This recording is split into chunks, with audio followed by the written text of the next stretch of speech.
Andres is an assistant professor of and mechatronics researcher at the IT University of Copenhagen. He received a diploma in mechanics and electronic engineering at the University of Universidad de Coruña, Spain, and a PhD from the same university. He joined the IT University of Copenhagen 7 years ago as a postdoctoral researcher, and he developed more than 7 robotic systems that have different features. They are modular, underwater, educational, liquid handling robots, and so on. And he is the inventor of 4 patents. In 2015, he co-founded the Flow Robotics, a startup that produces liquid handling robots, and its robots are currently helping to prepare samples for the COVID-19 diagnosis. So I think that Andres is more than fit to talk about, to give us an overview of evolutionary optimization in the field of modular robots, and to highlight the challenges and opportunities in this research field. Okay, so thank you very much, Andres, for coming. I leave the stage to you. Yeah, thank you very much, Eric, for inviting me. It's really a pleasure to be at my home, but also just joining you in this meeting and this special session. Yeah, and I guess I'm just going to start with a very brief introduction, and more than introduction is like an explanation about how we ended up just doing research on evolving modular robots. I'm going to mention like the 2 main systems that I made, like the EDHMOR and the EMERGE system, and also just highlight later like the challenges and opportunities, or like the things that one needs to think about when starting to evolve modular robots.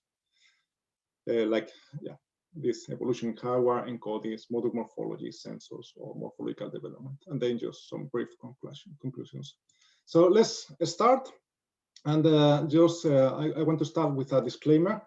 As I'm a mechanical engineer, so I just design robots for different applications. This is a liquid handling robot that we use to feed microbial fuel cells presented at day life, some underwater robots, or some robots for education.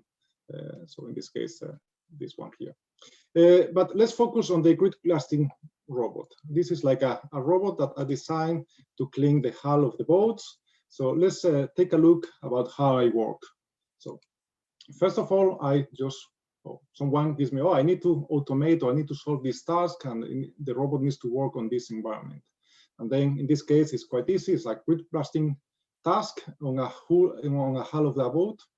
And then after that, I have to find the requirements. Okay, we have to carry a tool which weighs so many kilos and so on, and the robot needs to move around this area of the boat, etc. Have to find all the requirements, and then select a mechanical design the mechanical parts, design the electronics, manufacture the components, assemble everything, and everything is assembled. We have to program and test the robot. So this is actually a lot of work.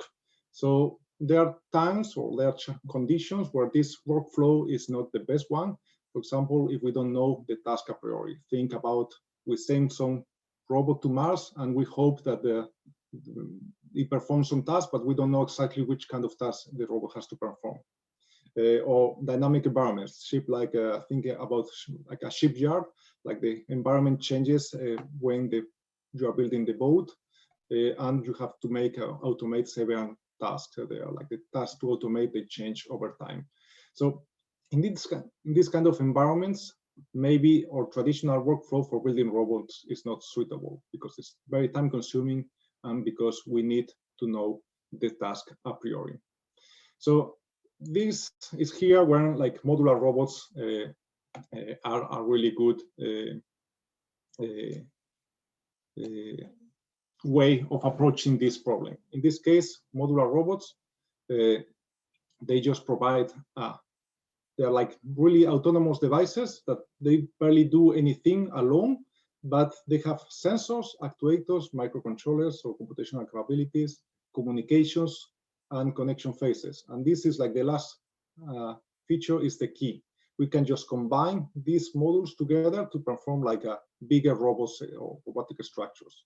And they have been published a lot of different architectures or different modular systems over the years. I just want to introduce the one that I made for my PhD, which is called EDHMOR.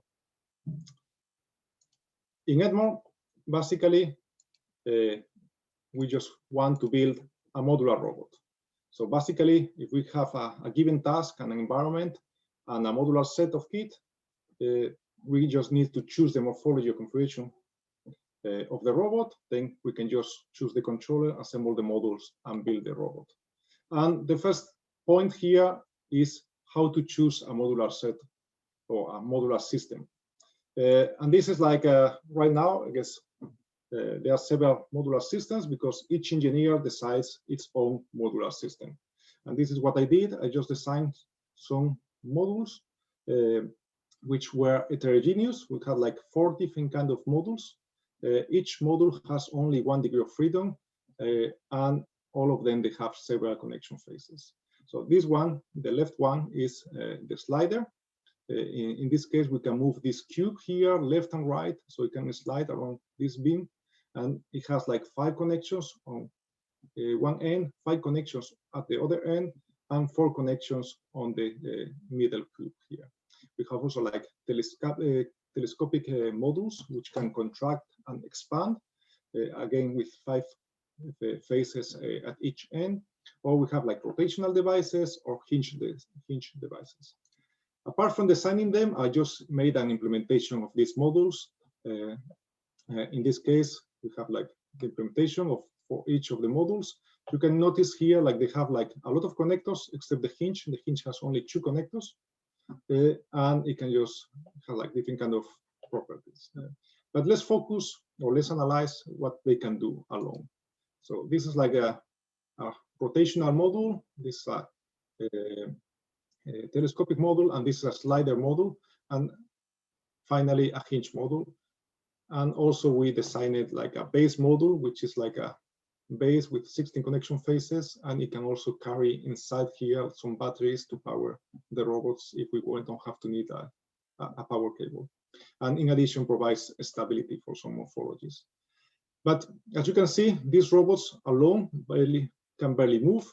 The trick or the key here is that when we just join them together, we can have different kind of robots morphology. For example, if we just join 2 hinge modules, we can just produce like this kind of a snake motion, which can move backwards or forward.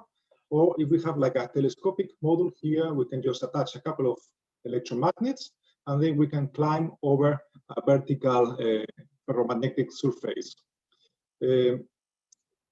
And adding a bit more complexity, we can just have a rotational module here, a hinge module, a telescopic module, and some electromagnet as a net effector. And we can just make a spheric manipulator, which is able to pick some nuts from one place and put them on some other place. Or my preferred one, the biped, we can just have like using a rotational module and 2 hinges and a couple of magnets, a robot which is able to give like a couple of steps on a ferromagnetic surface.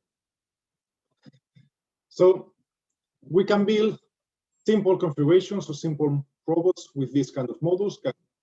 Like the question is, can we build something more complex? I guess let's focus on the grid blasting robot that I presented before as an example of the traditional workflow. Because can we build something using these modules here? And the thing is, the answer is yes, we can. We can do something which is pretty similar. It's not exactly the same. There are some differences, but the functionality is there. So once we have a modular set or a modular kit or a modular system and a task and environment, now it's time to choose the morphology or the configuration of the robot and a controller for it. And this is in modular robots, this is like something that they have not paid attention to this topic. I guess they have focused on other areas of research. But in AI, I guess Carl Sims presented like this seminal work in 1994 about evolving virtual creatures. It was an evolutionary algorithm which it was able to evolve that the morphology and the controller on these creatures that only exist on the virtual world. So this was like the first example to use or to optimize morphologies and controllers to evolve or to obtain morphologies. But of course, it was limited to the virtual world. And it was just a few years later, in 2000, Lipson and Pollack evolved some kind of virtual creatures, but they took like the best ones and they just used an algorithm to create like a mesh that was able to be printed, and then used a 3D printed. They got like some morphology, and after removing the support material and adding some electric motors, they managed to end up with something that was manufacturable and feasible to build. So this was like the first example where they built these virtual creatures into reality. And this is like, of course, a great work. The issue is that it still takes a lot of time and effort to go from a design in the virtual world to a physical implementation of a robot. And that's why I started to work on evolving no virtual creatures or not arbitrary morphologies, just evolving configurations of modules in order to speed up the deployment of the evolved robots. And I started to do that during my PhD degree. And I use pre-representation, a direct representation. Basically, trees avoid close kinematic links. So they are nice that they are not well handled by the simulators. And also we can specify if the root node is a base module or it's just a normal module. Basically, each node of the tree is like a module, and there are some properties that joins like the connection phase, or like basically the node one where it's attached in the root node, and the orientation how it is attached in the root node. This tree orientation can be translated into a vector of parameters, and we can just evolve this vector of parameters. The controller was very simple, was only based on sinusoidal signals, where we basically evolve like the phase offset for each module. Can also evolve like amplitude and angular speed, but on most of my works, I only evolve like the phase offset. So basically that means like the slider here will move like up and down continuously over time. Regarding the fitness function, I decided that I will not add explicit knowledge. So basically the fitness function for locomotion tasks is really simple. It's just like the distance traveled by the robot. And I just try to bias the search of the algorithms by adding restrictions or like features to the environment. And that's how, I guess we will see some examples later.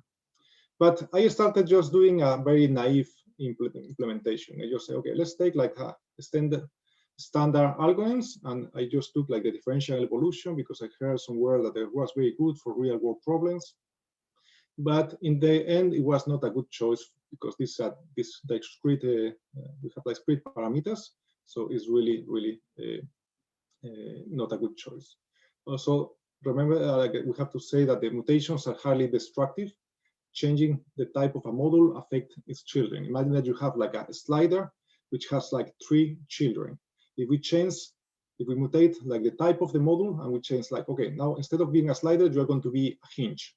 A hinge can only have 1 or 2 children at most. So we have 3 children, suddenly we have change, and then we have to start to make changes to fix this vector of parameters to make a feasible robot. Also, symmetry is not considered, so that, and it's really hard to get like symmetry for when you have like a direct encoding. And also, I guess a lot of these models, they are like very slim, so it's difficult to obtain stable structures. After a few years, I made like this graph here. I took like the best individual of one of the ranks, and I just made a swap, changing, okay, now let's change and try all the model orientations possible for one of the models and try to just connect it in all the different connection bays of its parent.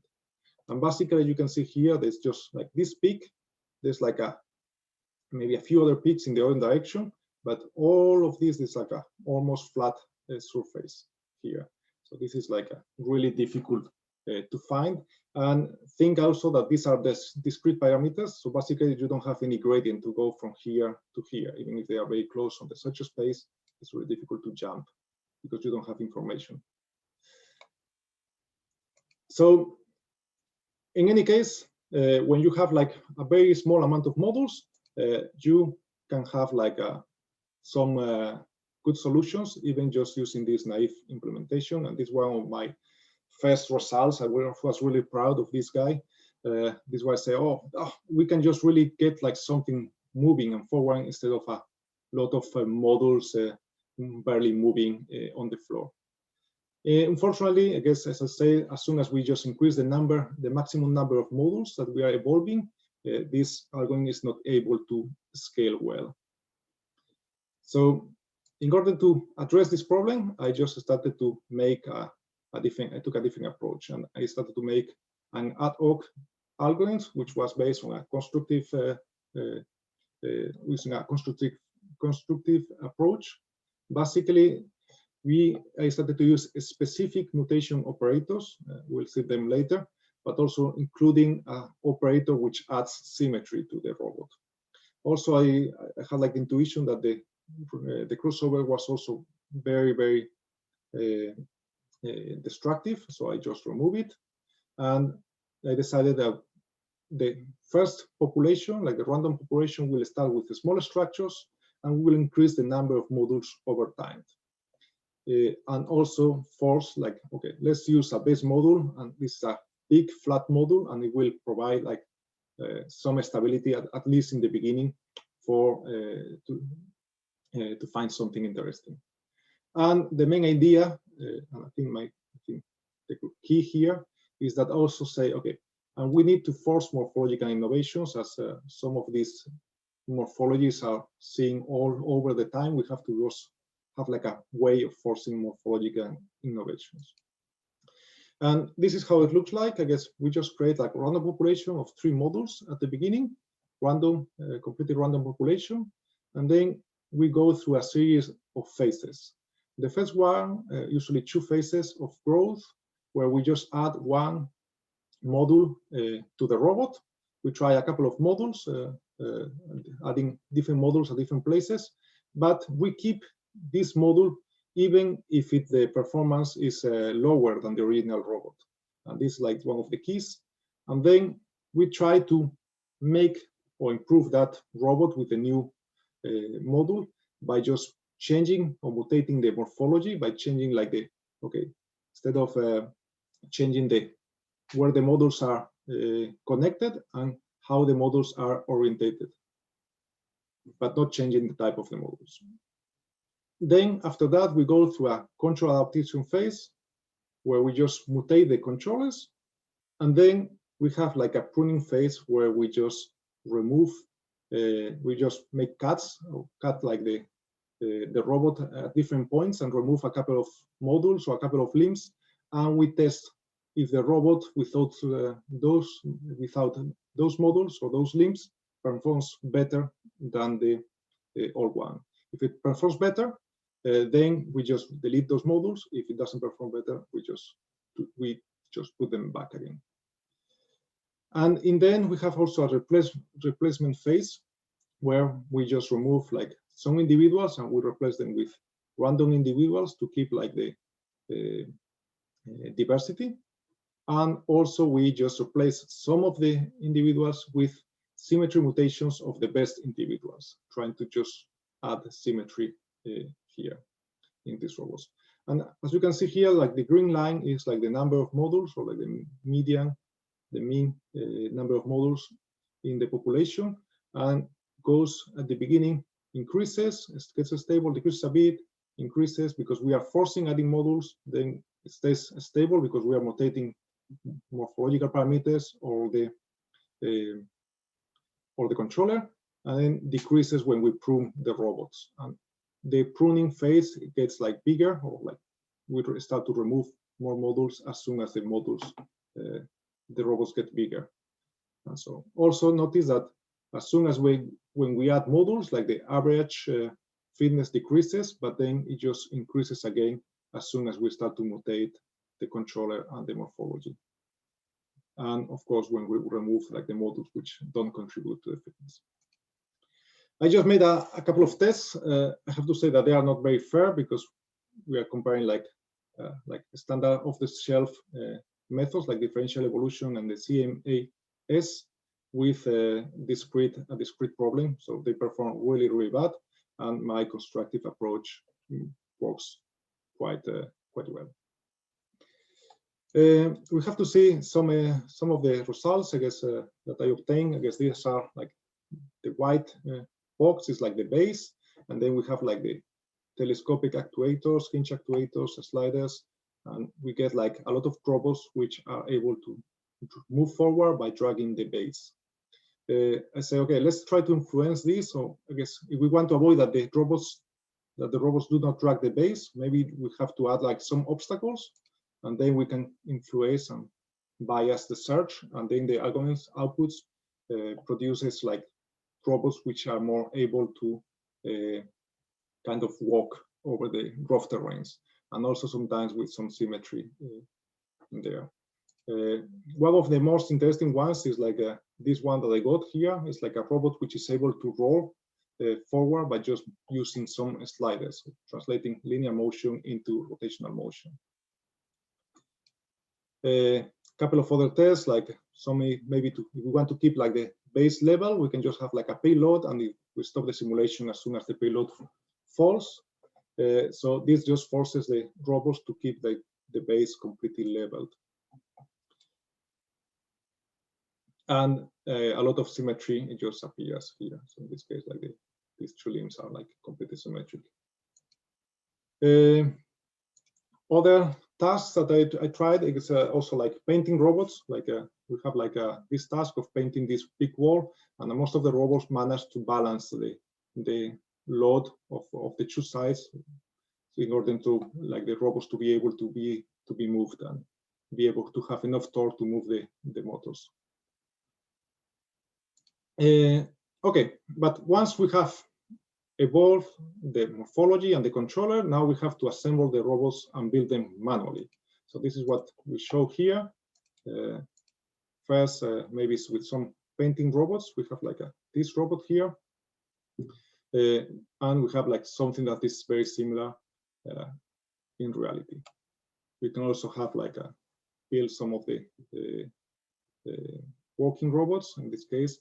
And you can see there's like a big reality gap. I guess these robots in simulation are much faster than the robots in reality.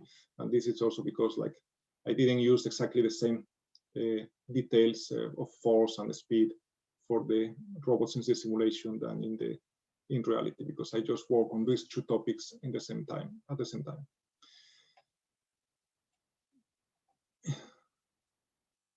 And maybe just the last one. This is it was really nice. This is one of the sometimes you have to just make a couple of adjustments to make them work, and this one it just work out of the box. In any case, I have to say that my algorithm probably is not the best one to evolve modular robots. I guess this was like highlighted by this article published by Nick Cherney, also at the A-Life conference like 5 years ago.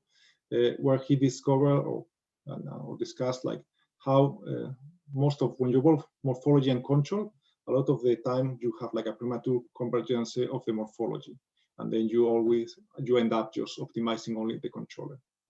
And this is because like morphological mutations greatly affect the performance. I guess. Usually when you have like a robot which has been adapted to a controller, when you modify the controller, you can just increase or decrease the performance. But when you make like a small morphological mutation, you need to change completely the control to be able to have like the same performance again. So a lot of new methods have been addressing this issue, and the key issue here is to preserve the morphological diversity or protect the innovations. And these are like just a few works which just provide these kind of properties. In any case, I continue working with my system. The EDHMOR had like a couple of issues if we wanted to make like real robots working on real applications. First of all, building models was really difficult and time consuming. I just had like a couple of models of each type. So I couldn't make a lot of different configurations. Also, the connectors were weak, and even worse, if they broke, I had like to just fix the models and just remove something of some of the connectors and glue some part again. So it was like really difficult to fix. And also there were no collisions between the models. Probably you have observed that in the simulator. So they were not taken into account. And also like if a model, a lot of torque was applied to a connector in a simulated robot, that connector was not going to open or break. So that was also like a big reality gap there compared to real robots. And also assembly times once, it took like a couple of minutes to assemble each model because you had to align one model with other. And also more important, it was really difficult to automate. And that's why I started the next project called Emerge. And the main point of the Emerge is work towards the automatic evolution of morphologies in hardware. And our approach here is, again, having some models, simulated and real ones, just perform some tests in simulation, but also just take like the real models, add an external manipulator, and use external manipulator to assemble the models to build the morphologies to test, then perform the evaluation in the physical world, and then the same external manipulator will just disassemble the robots and put them back on here, or test or assemble the new morphology to test. And we have to say that this is like a big topic, and a lot of people are working on this field. And on one end, we have like virtual creatures which are not feasible. And on the other end, we have like robots which maybe can just adjust one parameter or two, like the length of the limbs. But we have to say that this is like a trade-off between the morphological space and the usability, or like the time to build of the robot that you take. So and we think that here is a really nice trade-off where we have like some modularity, and we can just have like a big enough morphological space.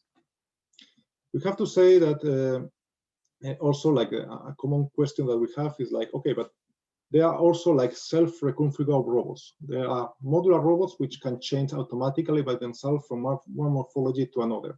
Why don't we use this kind of technique or this kind of models or robots to perform automatic evolution in hardware? And the reason is like, yeah, that's true, but we think that our modular approach with an external manipulator simplifies the module design, so they are much easier to build, and they're also lighter because we don't have to carry the reconfigurable connector inside the modules. Also simplifies the reconfiguration algorithms, so it's going to be feasible always to go from a morphology A to a morphology B. And sometimes in reconfigurable robots, they still need to use external tubes or helping modules in order to be able to reconfigure. So still, I think simplifies a lot the reconfiguration algorithm. In addition, it's much easier to program because you only have to control the manipulator to make the movements instead of programming a decentralized system where each model is independent. As our works, we need a localization system. We have to identify where the system is, or where the models are in the space, and also we can only reconfigure the robots where we are inside the manipulator's workspace. But after saying that, I guess we just made a new model. This is the Emerge model. In general, the models are much more robust. They are really fast to build. In 30 minutes, I made a video, I think it's in the internet. You can just take the components and assemble one model. That means that one working day, you could have like 10 or 12 modules ready to be used next day. And also, I guess we have like a new motor which has more torque and also is much faster. A big point here is that we are using magnetic connections. So in this case, we have these magnets here on each face, and the magnetic connections are really nice because that means that we are just robust or resilient against collisions. Doesn't matter if it's like a self-collision or a robot collides like an obstacle. Maybe the modules will disconnect from the robot, but the modules will not break, which is really important in this evolution of morphologies in hardware. And of course, this is open source. So if you are interested in using them for your research, I guess you are welcome to contact us or just go to this website and download the files that you need. This is like how it looks like. There are like a few 3D printer parts, one PCB 4 times. When in one of them we just connect like some spring contacts so we can share power and communications, and then magnets and these magnets here, and then a lot of screws and nuts. But you only need like a screwdriver and a soldering iron to assemble them, which is nice.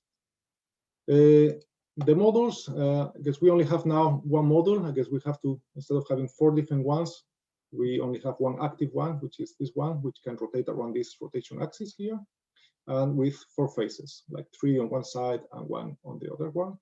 And in the new version of the module, we have also added like these April tags on each connection face. That means that we can just locate each connection face with a camera without losing like this connector here. We have like the active one, which is the merge module. We have base ones and the link that is there, but we have not used it yet.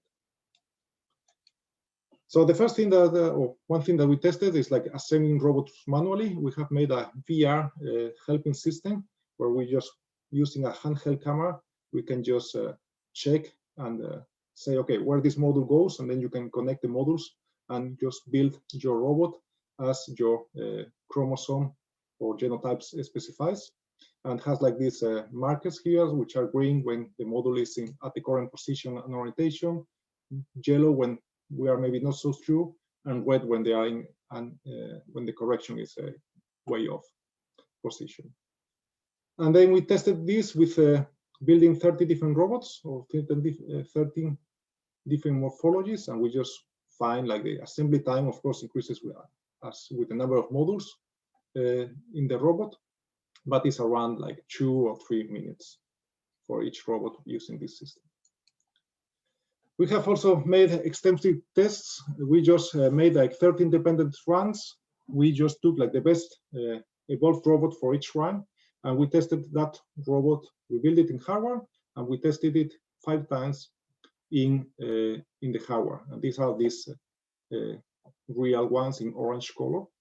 The evolved fitness is like the here in green color, the crossing here with the green color, and we have also made like another simulation, like we have tried or tested like the evolved chromosome by adding like really small noise that shouldn't affect too much in the reality, but sometimes it changes the results completely during the simulation.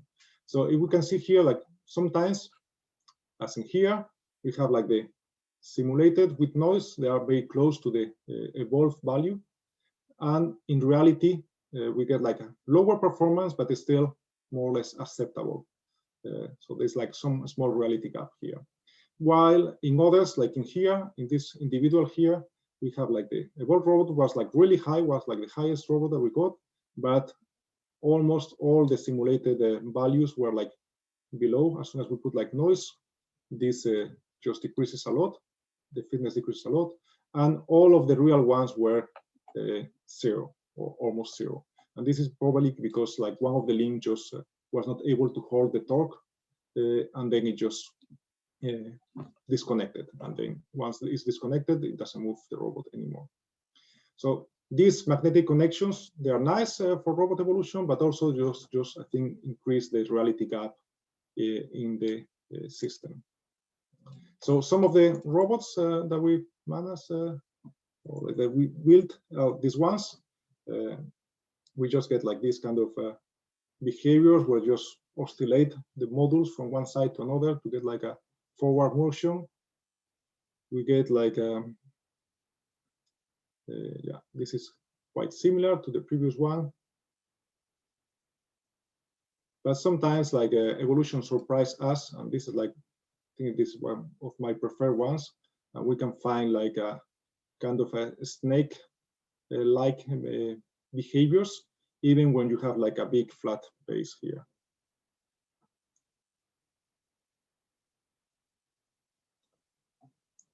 And all these videos are in real time, so they are not accelerated. So this is like the speed of the robots.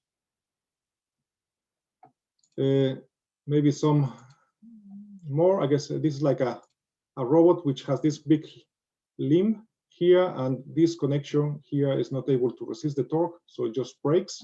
The connection breaks, but the modules still can be reused as soon as we connect them back again. Actually, in some of the modules, we had like partial disconnections, but it was not an issue. In this case, this morphology, let's take a closer look. This module here is being pushed by this one, and you can see that this is just disconnects a bit, but just on one side, and the robot still moves completely here. Now pushes it and opens a bit this connector, but the robot still manages to work as expected, as we have like redundant connections, electrical connections. Like more robots.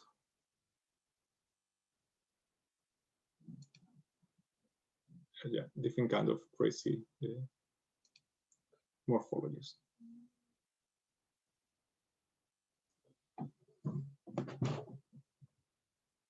Anyway, let's move. I guess regarding the robustness, we have made like around 30 tests, 300 tests in total, and no module was damaged, which was really nice because they are a bit expensive. And also, I guess the only thing that we noticed is like some of the tags were like damaged. I guess 3 tags were like pierced, like you can see them here, and 11 tags were like had like a small signs of marks. Ironically, guess, or surprisingly, guess all these modules or tags with marks were still able to be used. They were still recognized by the system. Even some of the pierced ones were still being able to use, but most of them were not damaged. So I guess that means that we have probably to make like some more adjustments on the face to remove this damage here. But in any case, this is like a quite easy. I guess we just have to remove the sticker out and put a new sticker, and the problem is solved. Like, so it takes like 1 minute to fix, or less. Any case, now we have to start to talk about, okay, what about assembling them with the manipulator? I guess like the idea is that we want to just evolve these modules in the reality, like with the main idea of crossing the reality gap, but also researching it. And the idea is that we need to assemble the modules automatically, evaluate them, and disassemble them automatically. Because we are, I guess, Brodbeck et al. And his collaborators designed this nice system in 2015, where like a standard manipulator just joins together these blue modules with passive blocks here, the black ones. And they use like hot glue adhesives to join them together. So in this case, like this a gun, which spreads some hot glue and connects them together. In any case, this system is really nice. Also, when the robot is finished, it can just run on the arena and evaluate them automatically. But the drawback with this system with hot glue connections is like, first of all, it takes a while. It took like almost 5 minutes to assemble this small robot because of the hot glue adhesives. But also, and the main reason that I don't like, or like I want to just go beyond this system, is that there's no way of automatically detach this module together and put them back in this position. So there was a PhD student just disassemble the modules and putting them back after each evaluation. So we have demonstrated that we can just assemble, but also disassemble the modules with our system. So we have tried 2 approaches. I only want to talk about one to not go too much to not use too many of your time, because in this case, like this is like the automatic disconfiguration. In this case, we are breaking the two models apart and we're taking them apart. And I want to show the other approach, that we can just take a model and assemble them in a specific morphology, but just using the manipulator.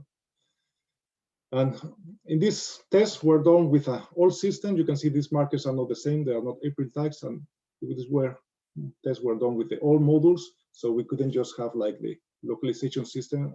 We attached the localization system later for these videos, and they were blocking the connection. So this was fixed with the new design. I have one of my students made like this nice video of the robot, where basically he assembles the robots together, and then he's able to test one morphology, because we have some problems with the cable. I guess this will be fixed once we use the base.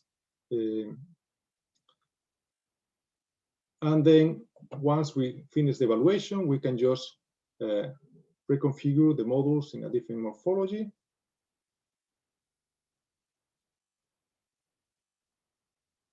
With some extra help for now with the connector for the power.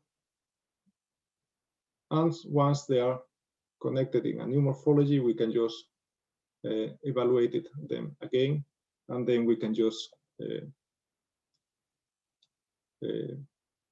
put them back, or like disconnect them and put them back in the first position. So we can just disconnect them and release the models. So this is about, I guess, we are working towards achieve like the autonomous evolution of modules in hardware, but we're still working on that, and hopefully this year or next one we'll finish or have the first prototype working. In any case, we have done a lot of side research on this topic, and I want to just mention a couple of them as challenges and things also to consider. I have mentioned until now all these evolutions were done using a direct encoding or a tree encoding, but sometimes you can use like generative encodings, which are also important. So in collaboration with Frank Venstra, who is now at the University of Oslo, we have shown that like L systems could be a really nice way of represent modular robots. Basically, instead of evolving the morphology, how the morphology should look like, we evolve like some production rules. For example, we have a couple of states we allowed. We just always start with the state 0, and we just say like, okay, the state 0 is going to produce a state 1, the state 1 is going to produce a state 2 and a state 3, the state 2 is not going to produce anything, and the state 3 is going to produce another state 3. And then we just perform this over 4 times or 4 iterations, and then we end up with this symbolic representation and with this phenotype. But we are just evolving these production rules. And when we try and compare it to the EDHMOR system, we realize that the L system or representation outperforms like the EDHMOR or my constructive approach for any number of like maximum number of modules. In any case, yeah, we can also see like some kind of this representation influences like the kind of morphologies that you get. Is like the direct encoding robots, and these are like the generative encoding robots that even without a explicit symmetry operator, we can achieve this kind of models which exploit like symmetry features because it's embedded in the production rules. And I have a couple of nice videos of examples of this generative, like these robots evolved with a generative encoding, and we won with this video, like the virtual creature contest at Gecco in 2017. So yeah, you can see here like these nice robots. In any case, are generative encodings better? Because that's a really tough question, and I guess Frank Venstra made another article in collaboration with Kid Reglete, and in this case in 2D creatures, where they compare like a direct and L-system approach, which perform more or less similarly. There are no difference, but like a CP-APNs or a cellular encoding perform much worse than the direct or than the L-system. So this is still, I guess, we need to work or make more research on this topic. Another thing is, okay, until now I've just designed the modules that we are going to use to evolve, but the shape of the modules has a lot of influence on the outcome of like the module or like the robot morphology. So what's a good module design?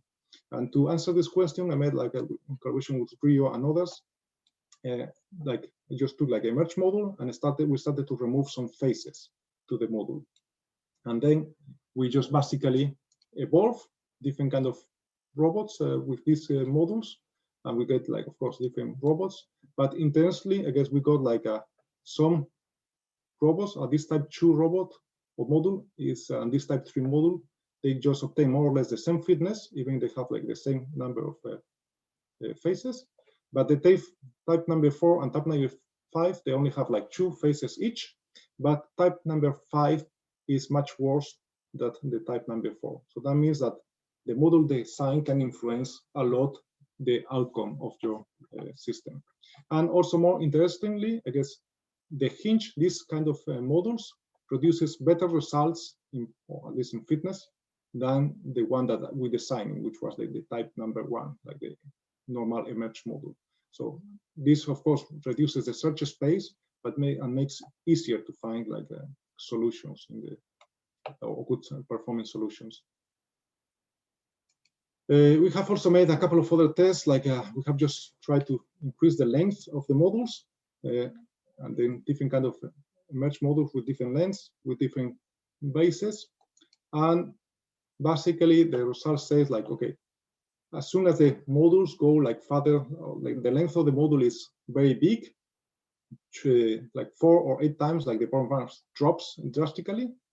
But at the same time, the flat base robots, or like if you compare like the flat base to the cuboid base, we just obtain like more or less the same fitness for like these solutions, but the number of modules is much lower when we use the flat base. So again, the design of your base or like this design of your modules is influencing the modules or the kind of modules that you get.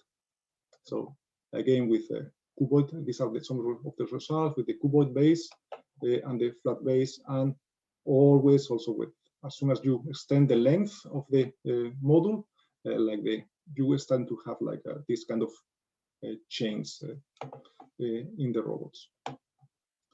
I'm running out of time, so just very quickly, want to just mention 2 extra things like sensors. We need sensors, we need closed loop controllers for real world applications. But ironically, most of our works are on involving modular robots do not use any sensors. There are a couple of exceptions. Maybe just want to mention like the work of my PhD student, Rodrigo Moreno. He just made a special implementation of the merge module where he had like an infrared sensor on each face, and also like a microcontroller, some communications. But on the controller side, he used some hormone-inspired messages, like an obstacle was triggering some messages on this module, and this was passing some messages to the next module, and that module was just sending forward that information to the other modules.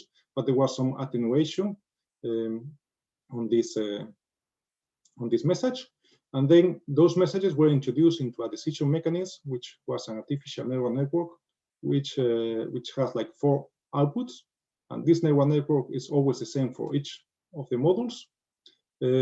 And these 4 outputs are used to the parameter of a central pattern generator, which makes the oscillation of the modules. So this network was the same, but of course, like each instance of the network was run on its own module and based on its own messages, so was producing different kind of outputs.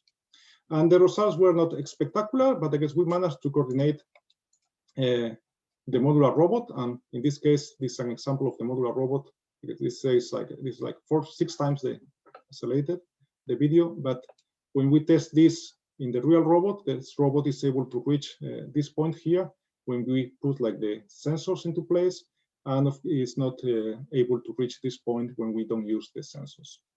And this is the same on simulation. So we managed to coordinate the robots, but only improve slightly the controller without the sensor. We were expecting much more from this research. Maybe the reasons are like the explosion of number of parameters, and also we have like noisy readings, and also the sensors. Like we have a very simple artificial neural network. Maybe we should just use like some kind of need to evolve it. Just last topic that I want to mention is like the morphological development. I have another student, Martin Naya, working on this topic, and morphological development helps learning in human beings, and this has been stated by Telem, Piaget, Bernstein, and many others. But when we have tried to apply morphological development in robotics, we have found like mixed results. Some of them, they are like really complex experiments because the point was not researching on morphological development, was on researching other topic, and also like there are several kind of tasks, morphologies, and controllers. So my PhD student is using kind of the same kind of morphologies and quadrupeds, hexapods, octopods, and some bipeds. In a locomotion task, the controller is always an artificial neural network, and they are evolved with the neat algorithms. And the morphology starts from a small morphology, and slowly over the generations, the morphology increases up to one generation where the morphology gets stuck, and then that is like the final morphology. So in this case, we are not evolving the morphology, but we are evolving the controllers while the length of the limbs of the morphologies grow. And we compare the morphological development against the node development case. And in some cases, we have seen that the morphological development improves learning in quadrupeds and bipeds, but it's not as effective in hexapod and octopods. I don't want to enter into the reasons why, but we have seen like really big improvements when using the morphological development. In any case, how to test morphological development in physical robots? I guess designing ad-hoc robots is one way, I guess, and Kid Reglete and others on Nugar, they have done that at the University of Oslo. But we can just use or make morphological development on this morphology. So maybe we could just use modular robots and try to research on this topic, and some models will be in charge of growing and expanding some limbs, while other models will control the joints. And that will allow us to test different kind of morphologies. So in conclusions, I guess, why evolving modular robots matter? I guess, first of all, I have not focused on this point, but I guess modular robots is an excellent benchmark for evolutionary algorithms. It's a really difficult problem to optimize, where we have like the morphology and the control scale. And also it's similar to the built creatures, but with a discrete space, which might be much harder. And of course, robots are feasible and easy to build, as I have been saying all the presentation. So they provide us with a lot of potential applications in dynamic environments, when we have to automate several tasks, when the task is not known a priori, like in exploratory Mars exploration, etc. Or when we want to just do some research on the reality gap, because we can just try the reality gap on different kind of morphologies quite easily, or when we want to do some morphological development in real robots. And of course, just highlighting some of the challenges and opportunities for research that I mentioned during my talk. I guess how to select a module design. I guess I have shown that the module design influences a lot the outcome of the robots, but maybe we could just try to evolve the module design. Also, we should maybe try to put more emphasis on having more sensors and closed loop controllers, but maybe try to keep the number of parameters low to avoid like we have like too many parameters to optimize. Regarding encodings and algorithms, I guess we have seen that it's really nice if we can keep the morphological diversity, that increases a lot of our chances to get better robots. But also maybe we should also remember that we can try to exploit symmetry by using symmetry operators or by using like encodings, real encodings. Maybe also do some morphological development in hardware and try to specify how and when we should apply it. And of course, I'm still working towards the autonomous evolution of morphology and controllers in hardware. And I hope to finish it this year or next one. But also we should try to think in ways of addressing this problem, like try to keep like a big morphological space, but reusing and using a lot of modularity in our robots. And that's it. Thank you very much for the listening. Thank you, Andres. Thank you for your very clear talk. And you gave us an overview of the current challenges and opportunities. And I'm happy to see that some of the challenges are things on which the community is already spending its efforts. Even we have even some works in this special session that somehow take those challenges. Now, if we have a couple of minutes for the questions. If there are no questions from the attendees, I would start with one question. Well, I have two of them, but I will start with this one. I see from your examples that I consider of good coverage that we currently lack a bit examples of physical modular robots that are also soft robots, in which the modules are soft. What's probably the reason is because they are even more difficult to build, I suppose. But what's your feeling about this? Yeah, I guess that's a good question. I guess it's also like a bit of I guess first of all, I'm a bit biased because I have been using all these hard modules. So of course I'm a bit slightly biased, so maybe not the right guy to answer. But of course, I think also like this soft modular robots are a bit of a gray zone because you can consider like continuous robots. So on that sense, maybe they are not so modular. I guess usually you can just make it. For example, if you evolve them with CPPNs, you can just increase the resolution, and then you can have like these things. So a lot of times, right now they are evolved like modules because it's like a big voxels because it's nice for the simulator, but they don't need to be like a modular. I guess it can be modular if you want to like big voxels to have big voxels. That's right, that's perfectly fine. But of course, you can always just change your codification or your manufacturing process to go farther than that and make it like a more refined and more resolution, and then you are losing this modularity. I think Sam Kremen has experimented a bit with making like physical modules like with silicon and so on. And also Hot Lipson has done like some soft robots in a vacuum chamber and using 3D printing and laser cutting together. Mm-hmm. As far as I confirm, as far as I know, we are still struggling in putting all the features inside modular soft robots. Either they are not modular, either they are not actually self-actuable, either they have no sensor, either they cannot disassemble it, and so everything altogether is even harder to obtain.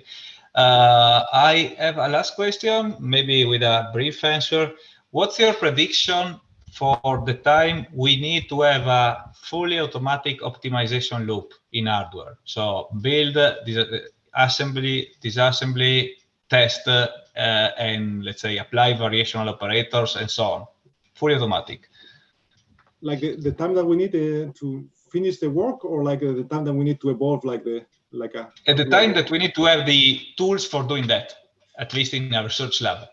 Yeah, I think we are close in our lab. Of course, we don't have we work on this project as a side project, so we have other things to do apart from this. So we move like really slowly, but I think with our approach, I think it shouldn't be so difficult. And I hope that in 1 year or two, finish this. Of course, maybe I'm a bit optimistic, but who knows? Okay, that's good. I'm happy to hear this. Okay, so thank you very much for coming. Thank you for your talk. Very interesting, very inspirational. So